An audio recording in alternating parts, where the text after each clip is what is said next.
God called this creation good back in Genesis. We just about to call it gone. By the way, we humans are messing with this place that God has given us as a trust.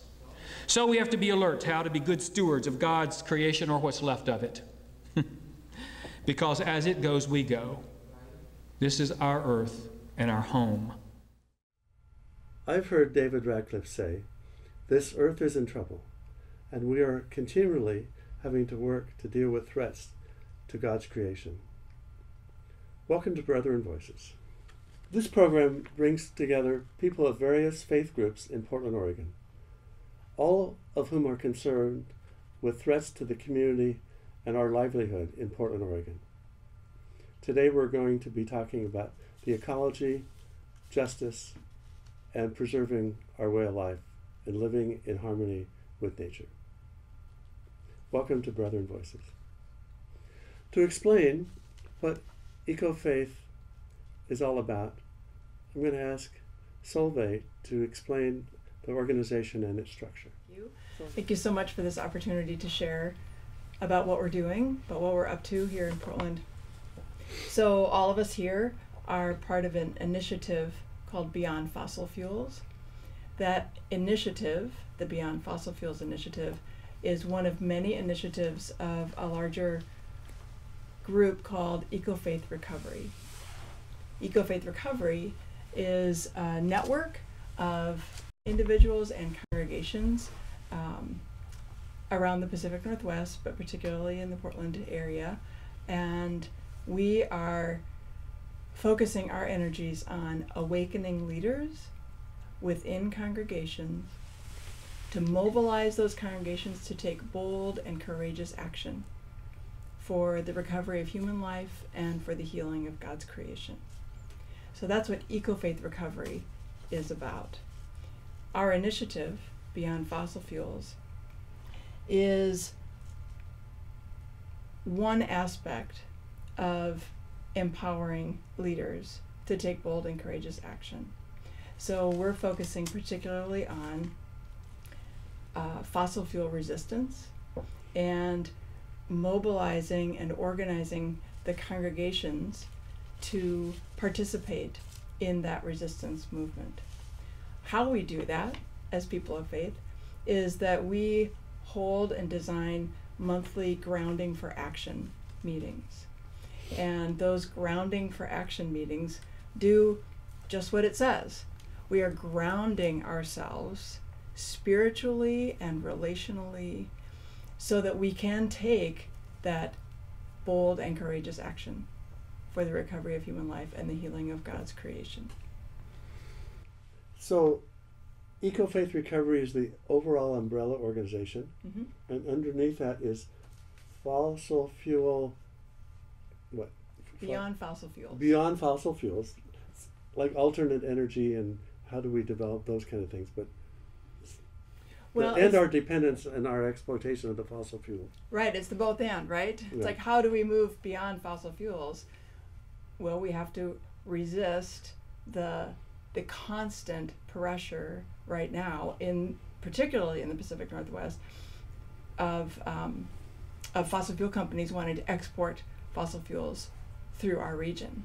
So if they can't get them through, if they can't move those fossil fuels through our area to the markets, then they have to keep them in the ground, and that's what we want. I actually heard somebody say that for perpetuity, 80% of fossil fuels should stay in the ground for the future of development of humankind in the long run. Yes. So that makes sense, I think. Yes. The people of faith are increasingly waking up to this amazing story that the scientists are telling us of a 14 billion year growth of this beautiful blue globe that we live on. 5 billion years ago it came together and started forming, and the pattern was mutuality. The pattern was balance. It was as you quoted in Genesis, it was good. And then all of a sudden the Industrial Revolution comes along, and we all know what that has done to creation, to God's creation. So as people of faith, we find ourselves in a wonderful crossroads between geology and geography. The geology part of it is that all the fossil fuels are over on the other side of the mountain, are over on the other side of the mountains, and they. Speaking from the West Coast. Yes. So yes, it's on the right. it's in the Midwest or the east of the Rocky Mountains. Right. And the push is on. They realize, the fossil fuel companies are realizing that their time is very, very limited. Their time is coming to an end rapidly. And so they are pushing all this stuff as fast as they can to get it over to the markets. And the markets, this is where the geography comes in, because the markets are over in China and India.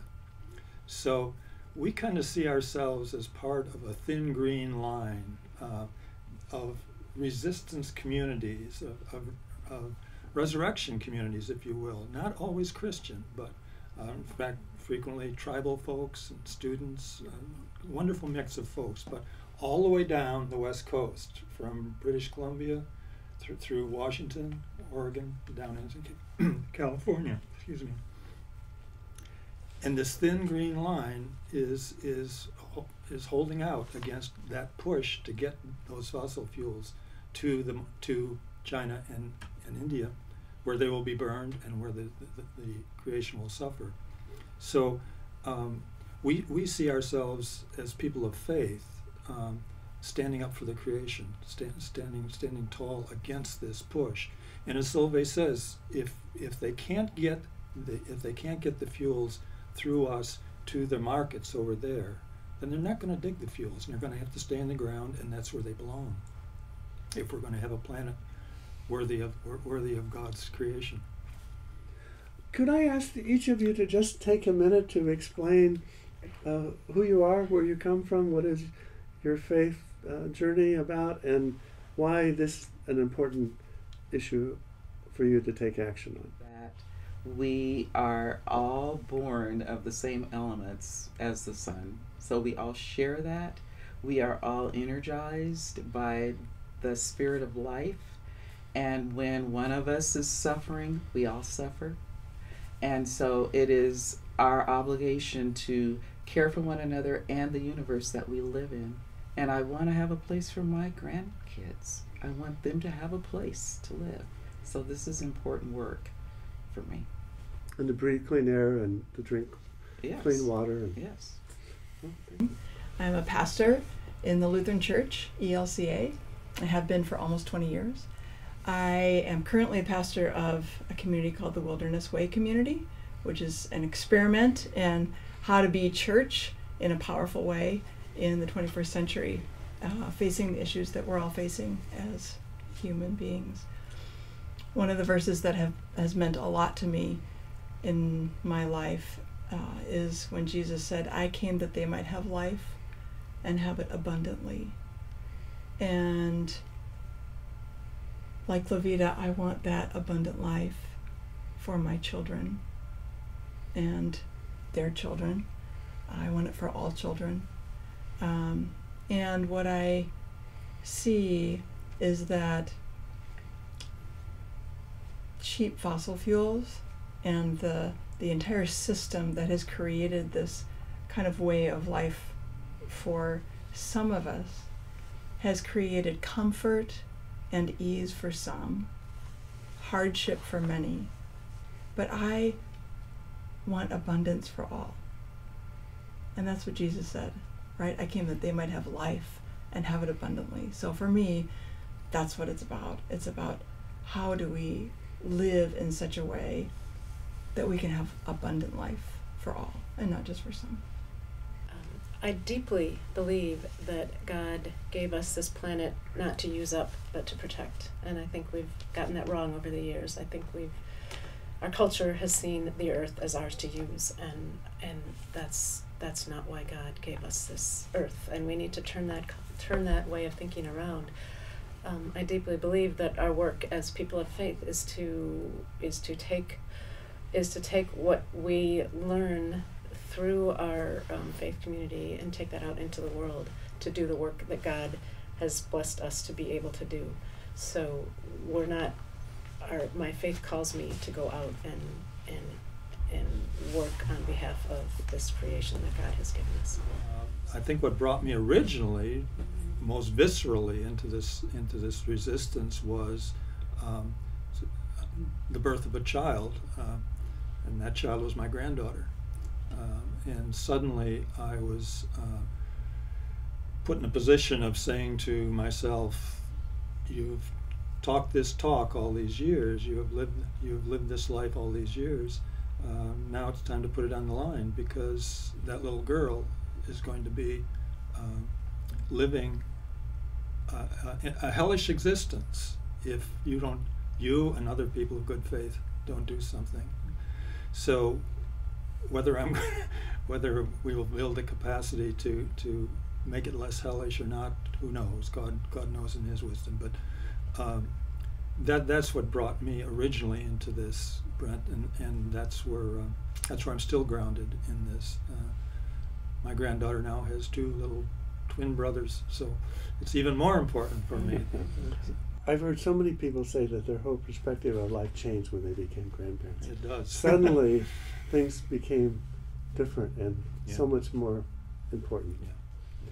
Part of my passion, in addition to having a relatively new granddaughter, which I think does change your perspective on life, but also the realization that so much of the impact of our continued use of fossil fuels and befouling the environment has an inordinate impact on the poor and the vulnerable, and not just in other lands when we see that impact, but most recently looking at this whole issue of the Pembina terminal.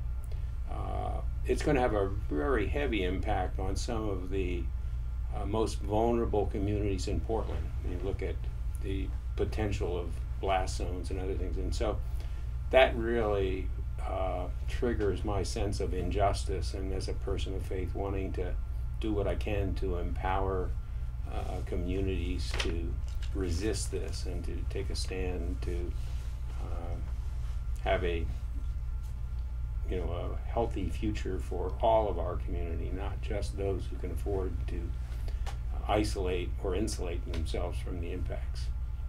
When you asked the question, I thought about camping with my family in the North Cascades, northern Washington state, and the deep peace of the calm lake, and the experience of being together and connecting with the planet that we live on as a family. And out of experiences like that, which we're not the only family that has felt deeply connected with each other and with the planet when we've been camping, but out of experiences like that grow a fierce solidarity within me that took me farther than the values of justice and solidarity that I was raised with as a pacifist Christian, as someone who is concerned about those who are affected by violence, but I myself wasn't necessarily affected, and in fact I was more connected to the perpetrators. So I'm here motivated by that fierce solidarity with the planet and thinking about my 2-year-old son Daniel and what he might face if I don't act now. I hear you all talking about social justice and stewardship, and how do we live in this world? We are in a geographic bottleneck. So the fracking and the mining that's happening in the central part of the continent is coming through here. And that means that those of us here who care about these issues are increasingly starting to say, oh, we're responsible. Or we might have a say. We might have a say. That if we stand up and inhabit our God-given power as humans and come together in that kind of Holy Spirit power that takes us to another level, maybe we can impact the destiny of our region or our country. So what Grounding for Action is about is it's a monthly gathering of people who are concerned about the export and extraction of fossil fuels through our region. And we come together to to tap our sources of strength and to prepare ourselves and encourage each other for action. The sources of strength are practices of community organizing, building cultures of relational power. Together, we are more than we are in isolation. Kingian nonviolence, after the Reverend Dr. Martin Luther King and the leadership of the Black-led freedom movement in the United States. Christian spirituality, 12-step recovery, and music from social movement settings. Music has been such a source of strength for any resistance movement ever, anywhere. And so we're trying to come alive in music too. So we come together, and we come together to sing, to learn, to connect with each other about the ways that we are taking action to organize and mobilize our own congregations. So this isn't an interest group of 12 people who come together to be an amen circle. So in which we all say, "Oh, you're right, Chris. Oh, you're right. It's really horrible, isn't it, Craig?" That's not maybe some of that happens, but the purpose of Beyond Fossil Fuels and the Grounding for Action process is to encourage all of us to grow as organizers who are working within our own spheres of influence. And many people in Beyond Fossil Fuels are connecting with a particular faith community, church congregation, but there are also a significant number of us who are working in their neighborhood or in their other activity circle or something, other arenas that they travel in. And we're taking responsibility for saying, if this movement is going to grow, it's going to be us that's going to grow it.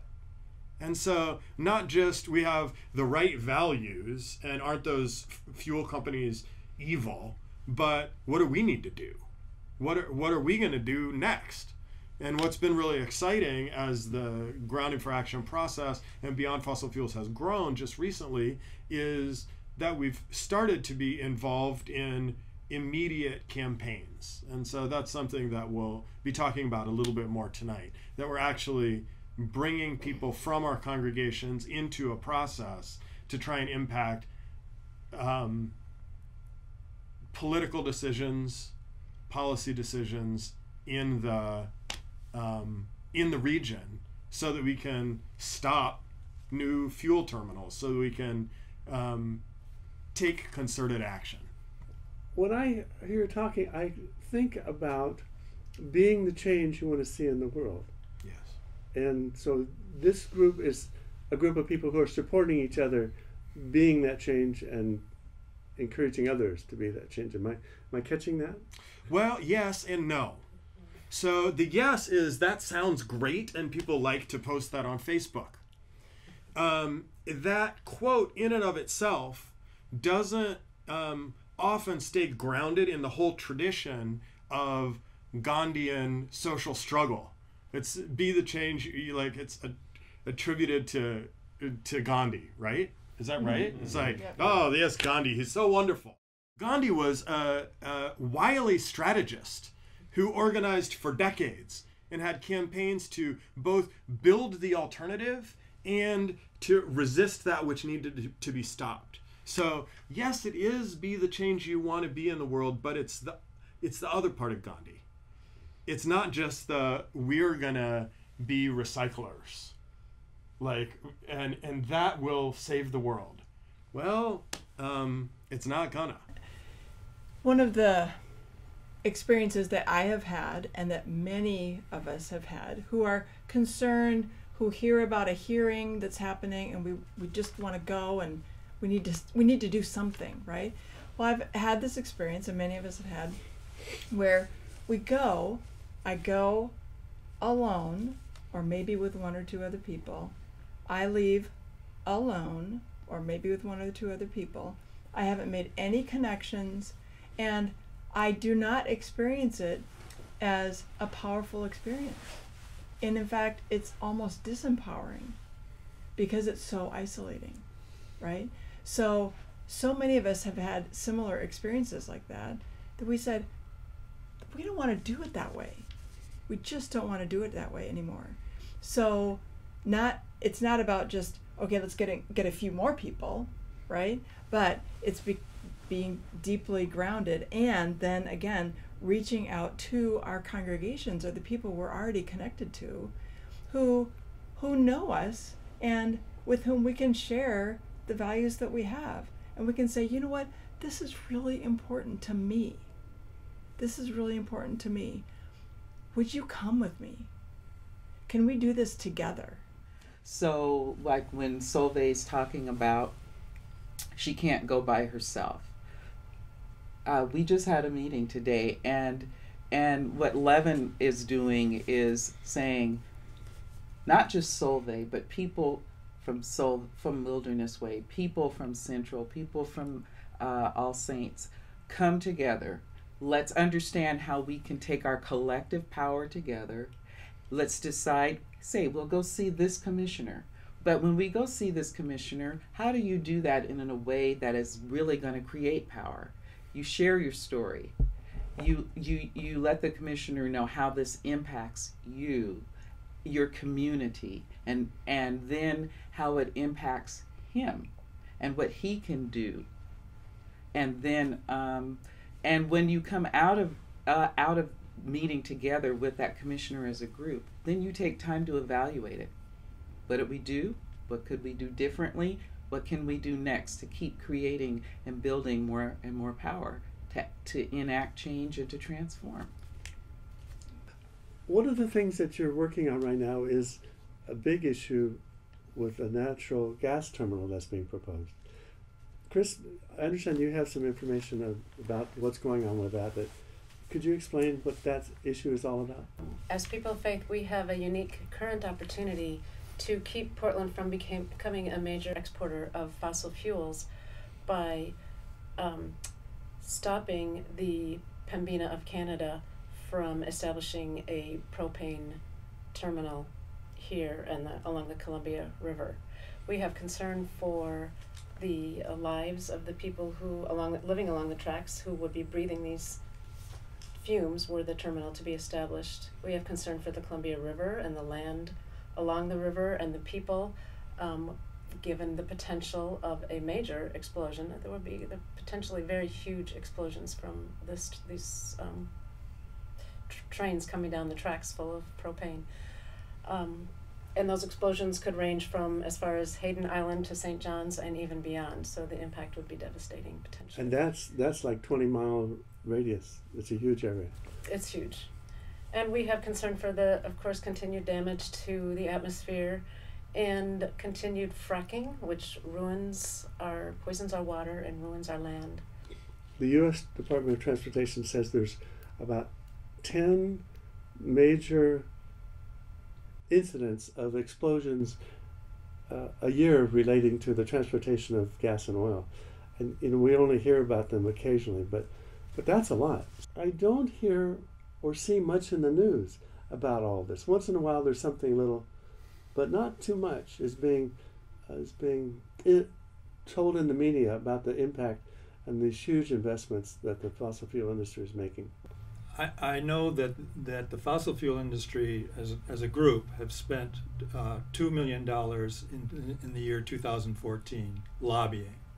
In Oregon? In Oregon, oh. Just in Oregon. And we also know that there were all sorts of meetings between Pembina and the Port of Portland long before anybody knew anything about this, and agreements were being made. And if it wasn't for, this is good, if it wasn't for 160 feet of pipe that goes through a conservation zone, which would require rezoning of that zone, it never would have come out into the open. It would have been a done deal. And that rezoning created a public hearing? Public hearing in front of the Commission on Planning and Sustainability. 160 feet? Yeah, 160 wow. feet. Okay. And at those hearings, hundreds of people showed up on practically no notice at all. Nobody knew anything about Pembina. It was just coming in right underneath the radar. The question is, what can I do? what can I do? And most of us feel like we can't do very much of anything other than sit and read the news, but we don't feel like we have any influence over it. But you're suggesting that people together can do something powerful and effective in making changes in a good way. It gives us a perspective of saying, even in the face of an incredible odds of billions of dollars being pumped in with PR and the fossil fuel industry, of all the things that seem impossible to tackle, I think as people of faith, we're constantly saying that looking at death, we would, as people, say that can't be conquered. And yet our faith says no. For every experience of death, God's answer always is, I can make something out of that. Keep at it. It's awfully easy when you look at the power and influence of the fossil fuel industry since the Industrial Revolution. It's awful easy to get totally depressed, disillusioned, and want to simply give up. And I think that's where our faith is so important, to say that God's answer is always yes to all the no's of life, and just to hang on to that. I can see a whole network of vibrant and powerful congregations that are just bursting with people who have discovered their own leadership and their own ability to act in a powerful way together. And I can see this whole network popping up around the Portland area. There's a growing network in Salem, and people are getting interest around the country about how we are working with and raising up leadership among congregations and within people of faith. And so then when you have a whole network of congregations that are ready to take bold and powerful action together, well, then it's just a matter of figuring out what we do. I want to thank each and every one of you for being with us on Brethren Voices today and sharing your faith and your call to action. We have a special gift we're going to conclude with, but I'd like to conclude by saying, this is Brent Carlson, wishing you peace. We are the rising sun. We are the change